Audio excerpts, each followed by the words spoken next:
Welcome to After the Show, your weekly movie podcast brought to you by A. Scully and Sid Talk. We're addicted to movies. Are you?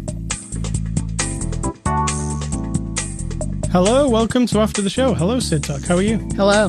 Hello. Are you ready for an impossible mission? Define impossible. The impossible mission is you need to review this movie within the next 60 seconds, or it'll self-destruct. I liked it. It was fun. The end. So we're Spoilers. good. The end. Okay. And I've declared. You've declared? That this will be breaking the rules day. I'm breaking all the rules. Breaking the rules. Breaking the rules. We'll just see how that pans out. Why are you going to break the rules? I don't have a reason. See, that's part of the thing. You can't be an anarchist and have reasons. You're not an At least in this little tiny context. No. All right, so it is Saturday, November the 18th. This is After the Show number 813. We're a movie review podcast. Every week we look at a new movie. This week we're looking at the movie Mission Impossible Dead Reckoning Part 1.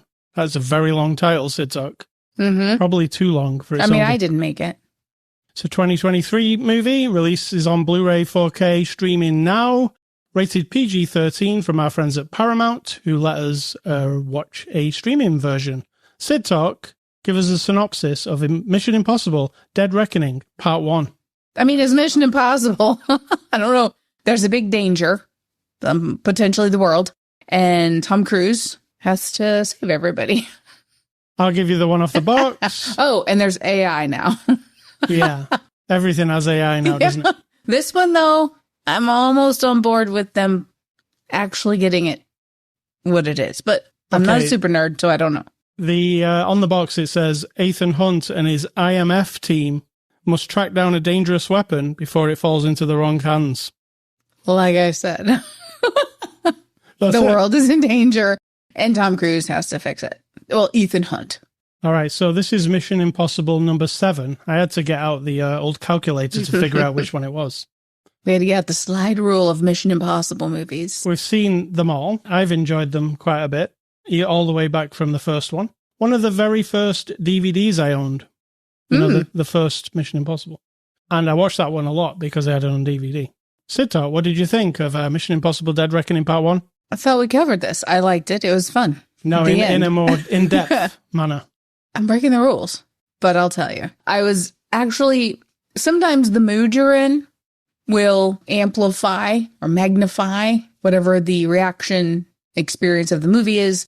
Today I was totally in the mood for an action, hunker into the chair, blanket popcorn, and give me a movie. You know what I mean? Like, show me a big movie. So that probably helped.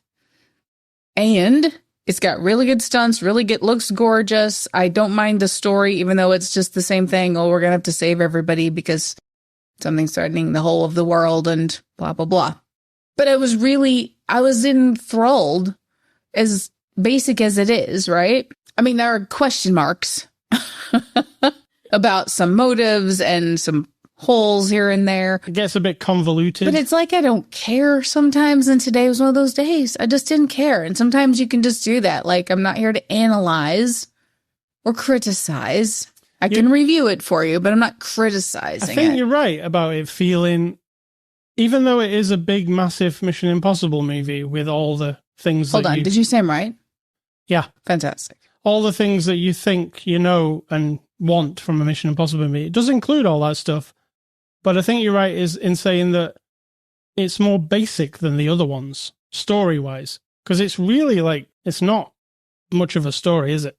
I mean... I know it's only part 1 of a movie as well. Right, but the story is, if we're going to tell it, are we telling the story? We can tell the story. Okay. There's a thing we're calling the entity, which I find really obnoxious, but I let it go. So the entity is that somebody, and as we've described in the movie, the U.S. government developed an AI system that can infiltrate and break down somebody's something, and then they used it on somebody, and all of a sudden it became sentient. It learned what it was doing. And now it's called The Entity, and it's everywhere all the time. It's kind of like that movie with Johnny Depp. Oh, right? God, no. Where but not like that. Where he's It's in everything, right? That was so bad. It can control all the satellites and it can control the stock market and blah, blah, blah. We don't see all of that. We get little hints of it. They comment on it, that it could bring the whole world to its knees, right? And now what we need to do is find, okay, so it is a little convoluted because all we're trying to do is get a key that goes down under the water to a submarine that blew up that has the original source code somehow contained on a little box that was stuck to the computer of the submarine. And now the whole search is to get that key to go down there to get the original source code. If you have the source code, dun, dun, dun, you can rule the world. I don't see how that's possible either, but yeah. Yeah. I mean, for me, it all boils down to this. The idea of an AI or any other way to control all information that's disseminated digitally around the world, we're already there, right? So if I were to post a bunch of stuff that's complete lies and I made it up, somebody's going to believe it and somebody's going to perpetuate it and then twist it and turn it into something else. And it could be anything. I can make up lies about you and post it on my Facebook all of a sudden, just like horrible or wonderful things. I could say, did everyone know that my husband won the Pulitzer Prize for podcasting? Yeah. Did you even know that was real? I did. I can make up a link. I can make up a fake page. I could do all of that. And somebody will believe it and be like, wow, did you hear that Sid Dog's husband? Wow, their podcast must be really good because that's all it takes. Right. And that can go for any idea or expectation or fear, right, in the world. So that's the idea. That's the fear of this AI thing taking over everything, that it can like lie about history and lie about politics and all that kind of stuff. But that to me doesn't seem like as big a threat because I know that's just people. We're all stupid, right? You could tell me to my face a lie about something and I'll go, oh, wow, really? I don't need digital manipulation. It's kind of hard to relate to an AI as a bad guy as well. It is. And it only had a voice for like a very short period of time. So all it is to me is this thing in a room. I want it to turn out to be a real person. I think that might be its twist. I mean, like, we don't know because there's a whole other movie. This is why I'm saying this. We don't know the end. It feels to me like if you were going to do something with it, it has to be more than just it's like Kit from Knight Rider, isn't it? So it at least has to talk at some point. If it doesn't, then it's just a thing in a room. Well, it did talk to him because it was pretending to be his friend and then it had its own voice and was telling him something. But it still wasn't, it didn't feel threatening in that moment. Is it Philip Seymour Hoffman? No, don't say that. He was the bad guy. I believe it won't be Philip Seymour Hoffman. Well, it is an AI. It could be his implant. So we are going back to the movie with Johnny Depp. Yeah. Oh, yeah. Just so you know, the movie with Johnny Depp is that he's like a maniacal super nerd. Oh, he seems maniacal. It's awful. It's not great. And then he downloads his entire personality into digital. And then it goes into everything, including electrical sockets. You can't even have electricity.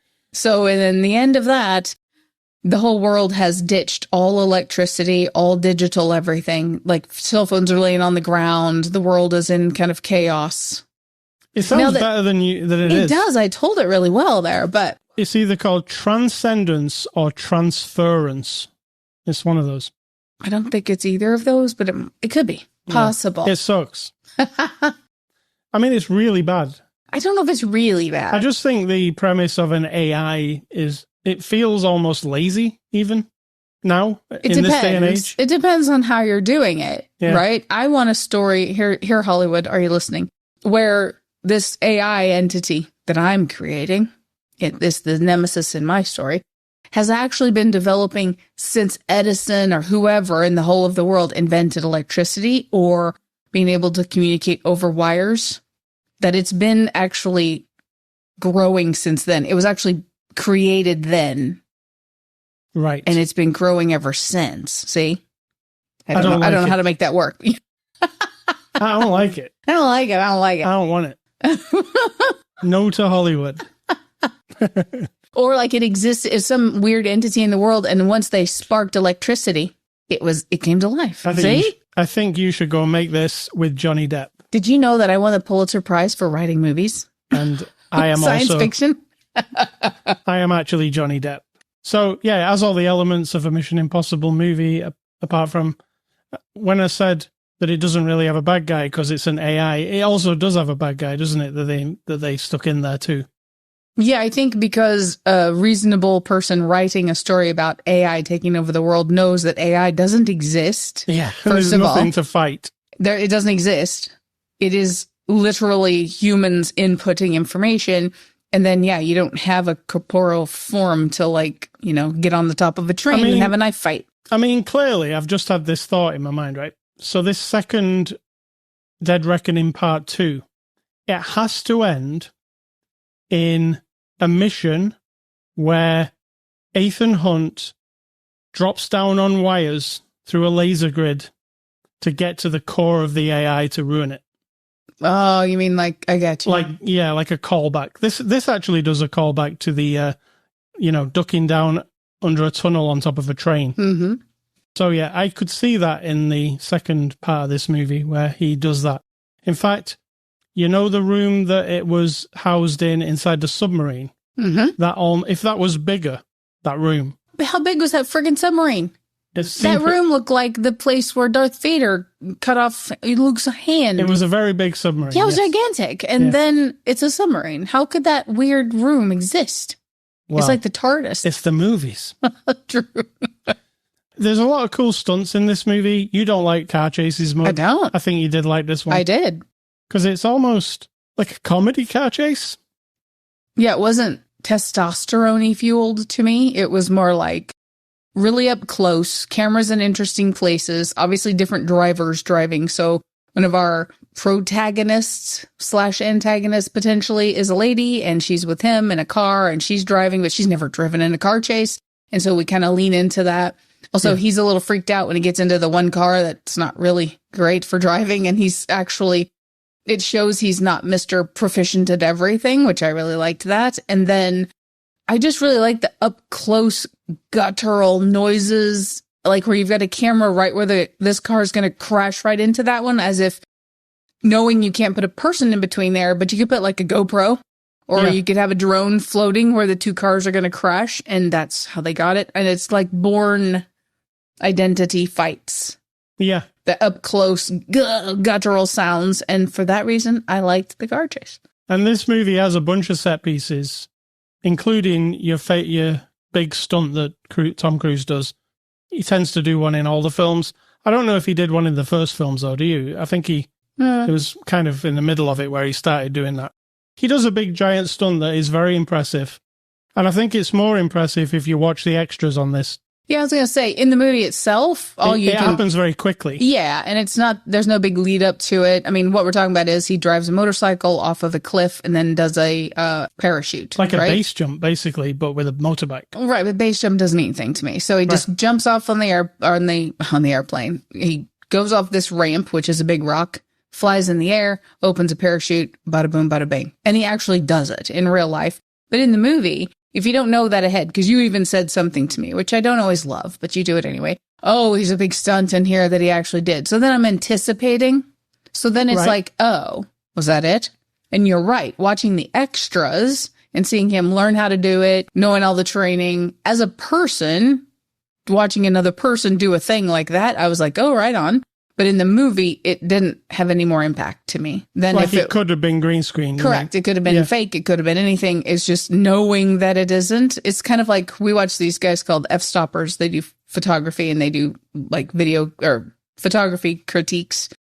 And sometimes they value a photo more if the photographer had to like wait 10 hours or go up on a mountaintop, or they're in like dastardly conditions or standing on the edge of a cliff, and that getting the photo was harder. Therefore, they read more into the image, right? Whereas if I'm a tourist and I'm in like a little safe box and I take the same picture of a waterfall as the dude who's dangling over the cliff to get the same picture, somehow they think his picture is a little bit better. But it's the same, right? That's what I think about this stunt, that if I didn't know that it was really done, it would just be like, oh, okay, he jumped off the thing. Of course he jumped off the thing and opened a parachute. No big deal, Yeah. I mean, it's Ethan Hunt. He'll do anything. So watch the extras. There's one about that stunt, and it will explain to you. Yeah. Well, you'll appreciate it more when you've watched it. Or you'll think he's a self-indulgent twat. Yeah. Either way. Let's get on to the cast. Tom Cruise is Ethan Hunt again. He's been playing this role for over 20 years. What do you think? He's just always the same. He's Ethan Hunt. If you want to see Tom doing running, he does running. He does running, and I feel like throughout parts of this movie that someone, either he or someone in the writing, directing, producing people, have fallen in love with opera. And so there are moments that are almost like trying to be so insanely melodramatic. That opening piece where the government people are all talking. Oh, I didn't like it. No, it was really choppy, Yeah. but it was very dramatic. Like it was on stage, and they were like, you know, and the AI It will was rule the world. Exposition City. Exposition, but it was also like, and it will run the world, and it will take down the stock market. And all of them were really intense. And then there's a point where someone dies, and he takes his hand, and there's like this strum of classical music, and he takes his hand on the side of her face, like super melodramatically. That kind of is peppered throughout. They're trying to be sophisticated. And that's not down to him necessarily, but he was pretty intense a couple of times, but then they do funny jokes and then we're over it. So We've got Hayley Atwell as Grace. She's Captain Carter from Marvel. Really like her. What do you think of her in this? no, she was good.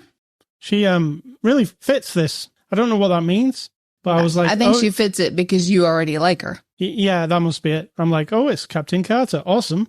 I like her. Simon Pegg is back as Benji Dunn. I don't know. It's just, he's there. I feel like he's a threat, not a threat at some point. Because we've I said do like too. Yeah. 3 times in this movie that your friends are the most important thing to you for Ethan, and that someone always has to die. That's Yeah. like the theme of the movie. I think both his male friends are a threat, if not both of They're them. at threat. Yeah.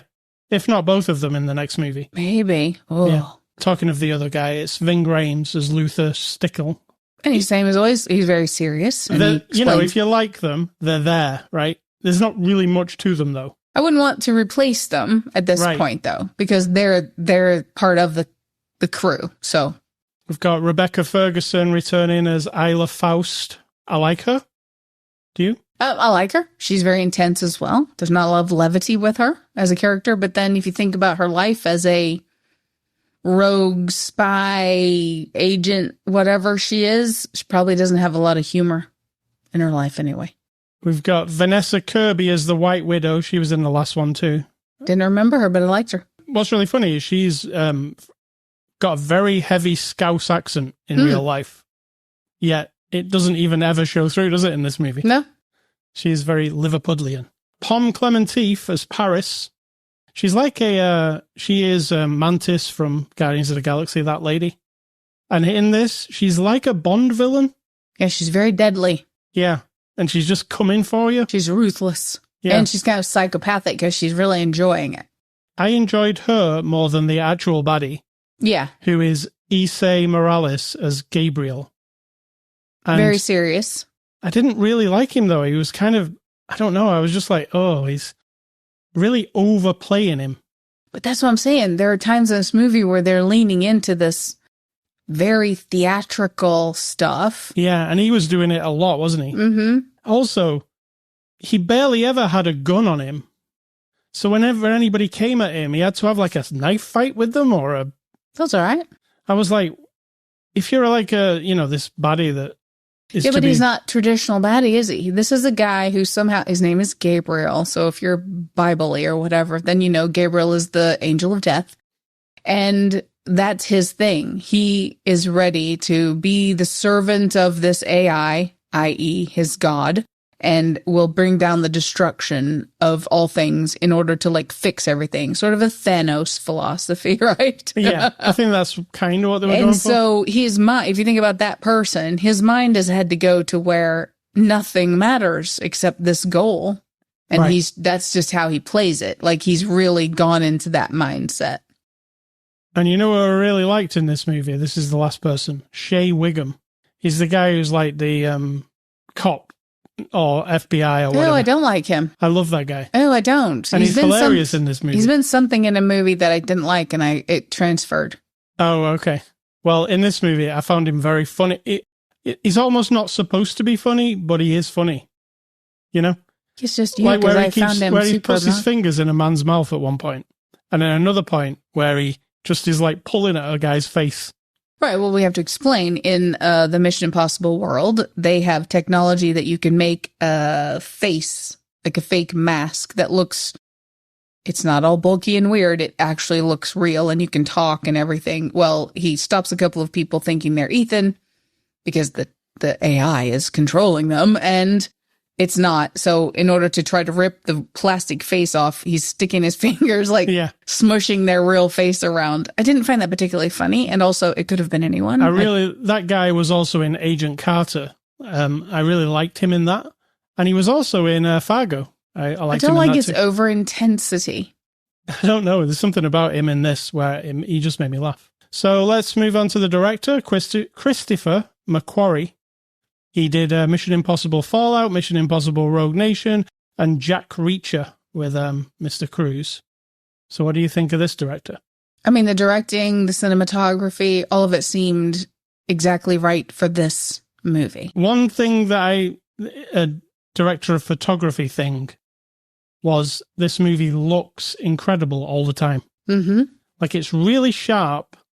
Not always. After you said that, then I was watching a few scenes. It's very well lit. They were a little bit muddied, but the composition was good. The lighting was still good, even though it was a little bit. I don't know where you saw muddied, because it looked fantastic. Like, they had to crank up the ISO a lot on the camera at some point in one scene where everything was just a little bit mushed. Just one scene? One whole section in a particular place, like up on a mountain or something. But I only thought of it because you claimed that it looked so perfect and sharp, and I was like, I was impressed from the beginning. I was like, wow, this looks really good. Like it looks like an expensive movie. The lighting is so good. Like, because some movies you're like, oh, well, I can't really see what's going on here. What the hell's going on in this scene?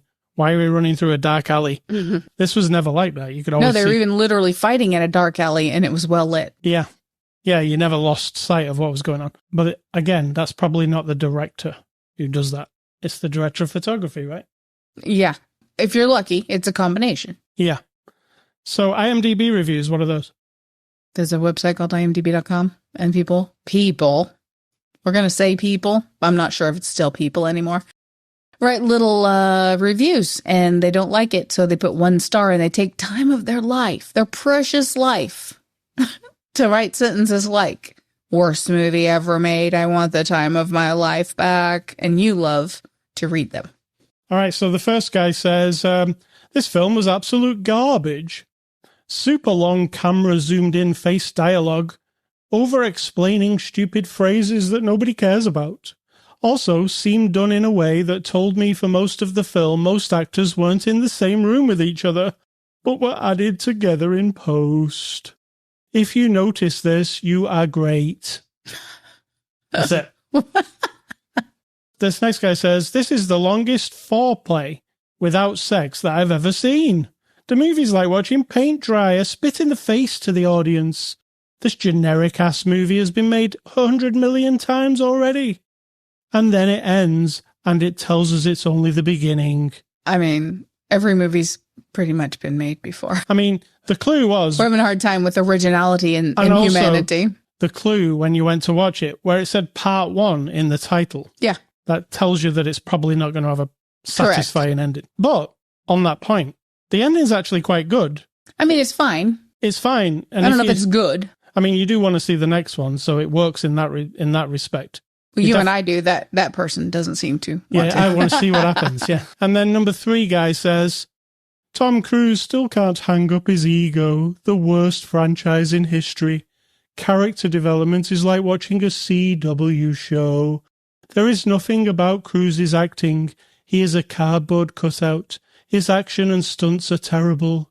Truly, there's nothing that makes him unique. This movie is not worth it. That's it for that guy. Thanks. So those are the people who didn't like it. I do say watch the extras for this movie. If you like the movie. It's If not you going to like make you the like it movie, anymore. You like watching stunts being filmed and you like Tom Cruise, then watch it. If you don't like any of those things, don't watch the things. Or don't watch any of it. We don't care what you do. Let's give this movie a score. I'm going to give Mission Impossible Dead Reckoning Part 1 a 7 out of 10. Ooh, 7. I'll go with that. That's fair. That's fair, because if you don't like our scores because you think we're comparing it to the greatest cinematic achievements of all time, well, then you haven't listened enough and you're incorrect, and I'm not explaining it, but a 7 is right. Yeah. Entertainment value, a 7. Yeah. So next week, we're going to be looking at another movie, and that will be Oppenheimer, which is a big, giant epic. Are you entertained by that one? I mean, I'm not. Doesn't sound that interesting You like to me. Christopher Nolan? It's fine. He's fine. He's one of the greatest directors. Listen let's to say. you. Yes. Don't infiltrate my brain. I will make up my own decision. I've got no movie recommendations. I didn't put any down. So I'm going to make some up off the cuff. First one, Tom Cruise, Magnolia. Okay. His best performance ever. What's your favorite line? I'm silently judging you. Yeah. That's mine too. What are you thinking? What is she asked him a question. He's like, I'm silently judging you. And you're like, right on. Yeah. I'm doing that all the time. Yep. It's a really good thing to actually say to somebody to make them like, Yeah. huh? To make them feel really bad. Magnolia is just my favorite movie. Watch it. That you're declaring that is your singular favorite movie? Yeah. Okay. Yeah. And I'll give you another movie. Which person should I pick? Mm-hmm. Who? I'll pick Shea Wiggum, who made me laugh in this movie. And this isn't a movie, it's a TV show called Fargo. You should watch it. Also, the new season of Fargo starts next week. What are you, I'm not a commercial for I was going Fargo. to say, you shilling for the company? Well, Fargo is just an unbelievable TV show. But one of my favorites. It's not just one TV show. It's been multiple seasons, and it's like a different show every time. Season 5 will start this Tuesday. So be there or be square. And my recommendations are, I'm digging up science fiction movies from the 21st century, and I'm up to 2020 and 2021. I'm having to repeat a few because I ran out. So, and these are movies I've seen, even if I don't recall every detail. I can assure you they're on my list, therefore I have seen them. At least that's I'm sticking to that. That's my story. We have Free Guy from 2021. Fun. Very fun. The Colony from 2021. I remember that vaguely. Don't Look Up, 2020. Don't Look Up was really funny. Ghostbusters Afterlife, 2021. Sequel coming to that soon. And Dune 2021, the TV show. Not a TV show. Fine. It was a movie. Movie. Sequel coming to that soon. What do you see?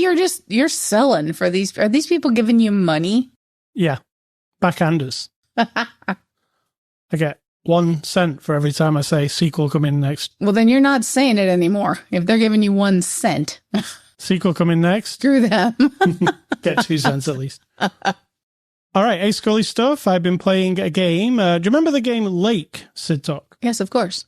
What do you remember about it? It was somebody delivering mail around a small town. Yes, that's exactly what it was. Are you surprised that I remember? Yeah, it was a fun little game where you were this lady and she was just a mail carrier going around a town, just in a slow pace. You deliver the packages to people. The people tell you their stories and you get to know the people in the town. There's nothing consequential about the game. It's not like a murder mystery or anything. It's just you're going to live in this small town and deliver mail. And I mean, there's a story. And maybe you will fix some of the town's problems, like people's problems. You Maybe get you'll to make know, people- yeah, you get to know everyone and all their little backstories. And maybe you'll make somebody feel better, or maybe, there's decisions to make, like a little story. Anyway, it took place in, do you remember when it took place, that one? It was like 1986. So this one is a DLC for Lake. It's called Season's Greetings because it's Christmas themed. And it takes place in 1985, a year before the first game. Now, the first game you play as Meredith, and she comes to town to be a mail carrier because her dad has retired. And she comes back from the big city, back to the town she grew up in, and becomes the mail carrier. Now, this is a year before that when her dad was the mail carrier, and you get to play as dad on a few weeks of his just running up to his retirement, basically. So you get to meet the same people you met in the first game, but, a year earlier. And you get to see their interactions with her dad, and her dad talks about her, obviously, because it's his daughter. And it's a different vibe because your dad, he's a lot older. I'm gonna be honest with you. You're not making it sound very interesting to people who would be like, this is a game? Why? Or a TV show? Because you're a guy delivering some mail, talking about his daughter. Yeah. And then you're like making everybody feel better. That's why this game is really interesting, because it's like a really relaxing vibe to it. When you're driving around, it all takes place around this big lake. And there are people's houses around the lake, sometimes quite a way in between them. And when you're driving in your mail carrier van, there's a music radio station, there's songs that play. It's about the vibe. Do you get what I'm saying? Mm-hmm. In fact, they say it in their press release, like cozy up. It's like a cozy up game. Put your pajamas on, sit on the couch, play a game that doesn't involve killing, first off. It doesn't involve any of that. It's just, here's a place, here's some characters, get to know them, make some choices, and see what happens. You may be almost like if you just got up off the couch and went and lived your life. Right. Like that. Yeah. But maybe this story is more interesting than your boring life. Am I confusing this one? Was this one where there's like the DJ in the booth of the record store? Yes. Okay. Because there was another one with a pair of brother and sisters. It was also sort of chill. You were still trying to find the answer to a question, but it was also kind of calmish. Right. Remember that one? I forget the name of that one. And this one had like a video store, and because it was the 80s, when you go and look at the shelves, all the movies you'll recognize, that kind of thing. So this is Lake Season's Greetings. It's Christmas themed. It's in the snow. Like the whole lake has been taken over by the snow, and it's all iced over. So it looks a lot different to the other game, which was in summertime. Lake Season's Greetings. I don't know what it costs. Let me tell you what it costs. It costs $19.99, actually. Oh, okay. I'll take that back. Okay. The main game, if you haven't played it yet, costs $19.99. And the add-on, which is the Season's Greetings, it's about 6 hours long, is $9.99. $30, all of it. Got it. And that's Lake. And it's out now. Sito, what's for dinner? Tonight we're going to have baked beans and roasted potatoes. And we're telling you this because we're vegetarian. And for some reason, people still wonder what we eat when you're vegetarian. Well, baked beans are delicious. Like, it's just out of a can. Your and favorite. Potatoes are delicious. Yeah. Yes. Roasted potatoes with salt and pepper and olive oil, and baked beans that are like Bush's vegetarian baked beans out of a can. We just heat them up and eat them. It is delicious. There is nothing missing from our lives. So we're good. It'll be fantastic. And what is your advice? And let's get out of here. My advice isn't really advice. It's the non-advice corner. But it's just like this observation that we humans, and in lining up with this, the idea of this movie where all of the population of humanity can be controlled by changing the news and changing history and teaching different things, right? A different version of right and wrong and all that stuff. But like, we humans are very easy to manipulate based on nothing more than a singular idea, which is, I guess biologically, is that just an maybe measurable, but it seems immeasurable to me, electrical flicker in between two synapses of a brain. Like, someone tells you a thing, an idea, a concept, a fact, we're going to put in quotation marks, and then boom, it flickers in your brain. And all of a sudden that could change your entire life because your perception of a thing or a situation or a group of people or your own self could just forever be impacted by what is essentially nothing. Like a poof of nothing, an idea, right? And that we're very easy to control with this. It like puts you in a cage. If you were a child and someone said something nasty to you, even one time, about how you look or how you walk or how you talk, that could literally put a cage around you your entire life. And it's nothing. It is nothing but an idea that someone else shot off one of those little flickers in your brain about, and yet it's engulfed you, right? Wrapped around you somehow. And it could be anything good or bad, right? It could be good stuff. And that's it. That's my observation. It just ended. I know you love it when things end abruptly. So I'm breaking the rule. I don't like it. I need wind down. Well, the wind down is, that's it. Oh, okay. See, that gives me anxiety when it just ends. Well, you can add to it if you want. All right. I will add to it. ascully.com is the website you can go to get this podcast. Twitter, Facebook, Instagram are social networks that we are on. I'm A Scully and she's Sid Talk. We're also on Spotify, iTunes, Amazon, Music, and YouTube. Everywhere that you can get podcasts, including smart speakers. Just ask for After the Show Movie Podcast and it will play you the latest episode. Email feedback to me, ascully@ascully.com. Do not email Sid Talk, she doesn't want your email. And stay classy, Mr. Tom Cruise. I want to see you when you're like 95 years old, jumping out of a space station or something. Sounds good. And I'm going to say, think for yourself. Because if you're not doing it, someone is definitely doing it for you. Even if it's by a remote control of your own brain.